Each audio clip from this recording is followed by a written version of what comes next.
Right, I've got this fabulous underpainting that I created a couple of days ago. It's lovely and dry now. If I touch the canvas, I can feel all the lumps and bumps of all the texture that I've created with the acrylic and sometimes with texture paste, and where I've scratched into the wet paint. It's very dry now. I've got the vibrant colour, got some lovely darks here as well, and I'm going to start with a palette knife. It's all going to be done with a palette knife this time, and I'm using a light colour because I now want to start thinking about where the lights are going to be. Just get started with that and work over the acrylics with the oils this time. So I'm using the palette knife, not terribly thickly, just because it's quite nice sometimes in a painting to have an area that's got some of the acrylic showing through. So at this stage I'm going to keep it quite thin over the oil paint. Sometimes I might get a piece of kitchen roll and just soften it a little bit. I don't do this a lot, but sometimes in the early stages of a painting it just softens it a little bit. So that's a handy thing to be able to do. And of course with oils you can put colours over the top as well. So I suspect there will be more layers over this later on. At this stage I just want to really start to think about the light areas. As I said, I'm using the paint in such a way that it drags over the texture, and you can see it's just picking up that texture a little bit and creating this lovely effect of the layers. Now in the oil paint I'm mixing a little bit of an impasto medium, which helps to dry the paint a lot quicker. It's especially the areas that are going to be eventually quite heavy textured paint with the oils, that will help to create help to dry it a lot quicker. Very handy, because otherwise you'd have a wet painting hanging around for weeks in the studio. So just as I mix the colours, I will mix the impasto medium into it. Now I'm working across the painting. I don't want to concentrate on any one area for too long, so I'm just looking at this point, places where I want this colour, this light colour to just come in across the painting. So by doing that I'll get the colour moving around the work, and it won't get disjointed. It will help to pull it all together.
So I'm adjusting the colour slightly.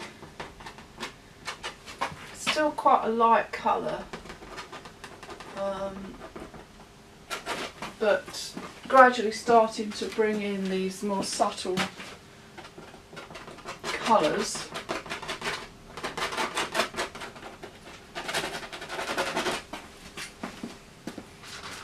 You can see here I've got two quite distinct tree trunks,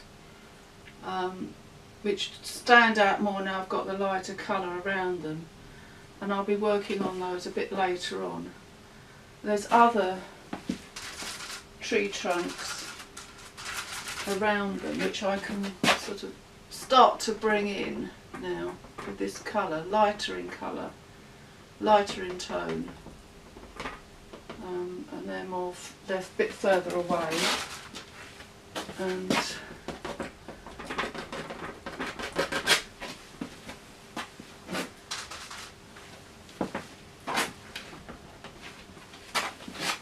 while I've got this colour, I'm going to bring a little bit over here too. Little hints of perhaps other trees in the distance or branches.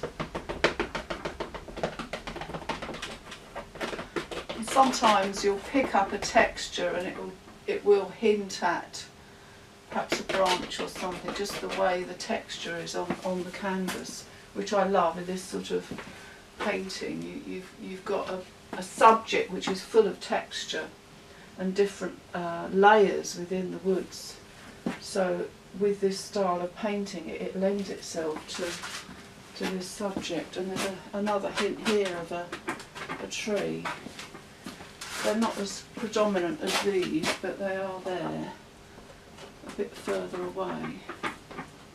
So at this stage I want to start to bring them in. Now I'm going to use this colour as well a little bit in this area. This is mostly going to be bluebells, but I don't want it all to be blue. It's not just a sort of a blanket of blue. There are other colours within that.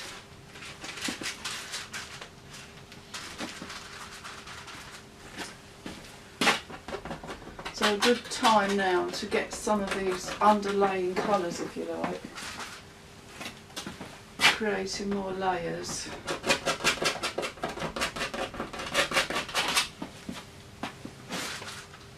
And just softening the whole thing.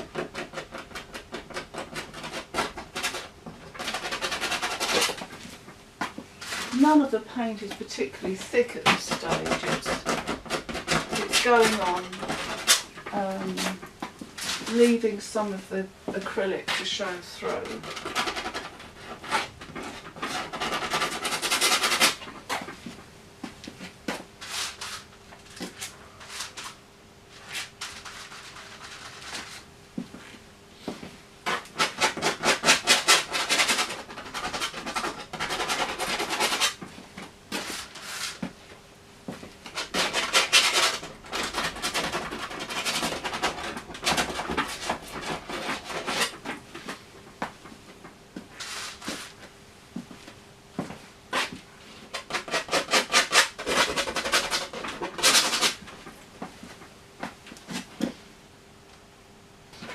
Now I've mixed up a grey here, a nice soft, fairly light grey.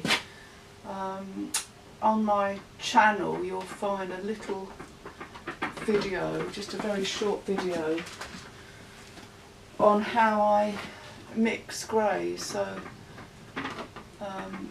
that's worth a look if you're interested. And this is going to really start to soften everything, and later on when I put the sort of vibrant blues and colours over the top, it's going to work very well, I think. So it's more or less going to be in all sorts of areas, not just where the bluebells are, but a little bit up here where the greens will be. You can see I'm using a fairly large palette knife, and this is a large painting, so I'm going to try and have some areas which are just broader strokes, if you like, so it doesn't, hopefully it won't get too fussy.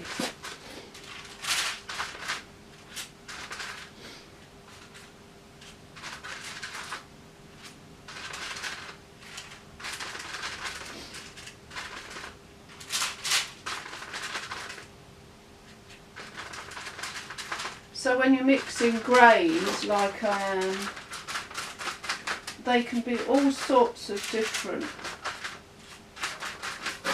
colours really. You can get a blue grey, a green grey,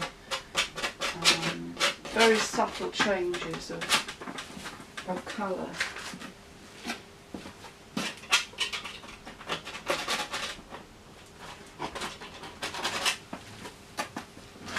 And I'm working with oils, but I'm still building these layers, and as I'm going I'm looking at the composition and adjusting perhaps a line where it's not quite in the right place or things like that. So constantly I'm thinking about all sorts of different things. I'm thinking about the colour, the tone, the composition, and you know, the marks, how I'm getting the paint on the canvas and varying it, trying to get different textures as I go along, building the layers of colour.